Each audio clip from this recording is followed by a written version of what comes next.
The Planet TV tunakuletea historia za ulimwengu, historia za mashujaa na pia maajabu kuwahi kutokea duniani na Brian Mulwa.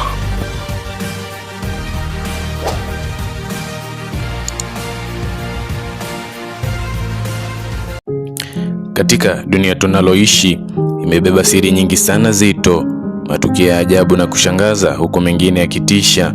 Leo tunamulika maajabu ya jiwe linaloaminika kulia katika kaunti ya Kakamega nchini Kenya. Jiwe hili limebeba siri zito sana. Hii ndiyo historia kuhusu jiwe hili. Katika kaunti ya Kakamega, ndani ya msitu wenye historia ndefu wa hadithi za kale, ndipo jiwe hili linapatikana, likiaminiwa kuwashangaza watafiti, wakazi na pia wasafiri kutoka dunia zima. Wanaliita jiwe linalolia, lakini swali ni je, vipi jiwe linaweza kulia? Leo tunalifungua siri hii ya kale ya Kenya. Jiwe hili linapatikana katika kaunti ya Kakamega, katika kijiji cha Ilesi, karibu na barabara ya Kakamega kwenda Kisumu. Kwa karne nyingi, jamii ya Isuka na Idako wamekuwa wakiliita jiwe hili Liranta, wakimaanisha jiwe la kusisimua lenye umbo wa kichwa cha binadamu au wanyama. Kulingana na watu wa kale, waliamini kwamba jiwe hili lina roho na linaweza kulia, wakisema kuwa lina uwezo wa kutabiri matukio. Kulingana na wazee wa jamii zamani, jiwe hili lilikuwa mahali pa ibada, wakitumia eneo hilo kama sehemu ya kuombea mvua. Wenyeji waliamini kuwa jiwe hili linaweza kulinda jamii dhidi ya majanga, wakisema mbio la mgambo likiita basi kuna jambo, kwani wazee waliamini kwamba kama sauti ya jiwe lilisikiwa wakati usio wa kawaida, basi jambo kubwa lilikuwa likija, aidha ya baraka au la hatari.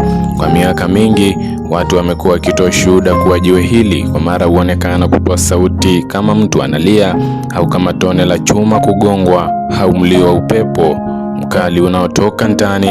Hadithi za wazee zikisema kuwa ukikosa heshima mbele ya jiwe linaweza kulia kama ishara ya kukukemea.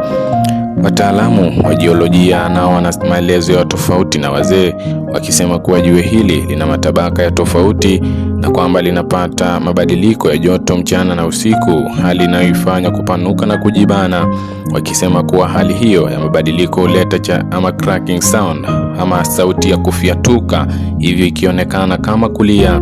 Ila jambo linalowashangaza watafiti ni kwamba sauti hizi hutokea bila mpangilio, wakati mwingine hata bila ya mvua au kabla ya matukio makubwa. Kwa jamii ya kale walisema kuwa jiwe hili lina mizimu ya mababu, wengine wakiamini kuwa ni mlango wa ulimwengu wa mizimu, na kwa wengine wakisema kuwa jiwe hili lina roho tatu zinazoilinda. Kwa hadithi nyingine ya kale ikisema kuwa jiwe hili lililia mara ya mwisho kabla ya vita vya kale vya jamii. Leo hii jiwe linalolia ni urithi wa taifa la Kenya, likitembelewa na watu tofauti kama wanafunzi, watalii, watafiti wa historia na wapenda historia za zamani, ikiwa sehemu maarufu ya utamaduni na ikiendelea kutunzwa kwa vizazi vijavyo. Mawazo ya binadamu yanatofautiana. Kwa wengine jiwe linalolia ni muujiza, kwa wengine ikiwa sauti ya sayansi, ila kwa wananchi wa Kakamega jiwe hili ni ishara ya historia, utambulisho na roho ya mababu. Hadi sasa jiwe hili linaendelea kulia.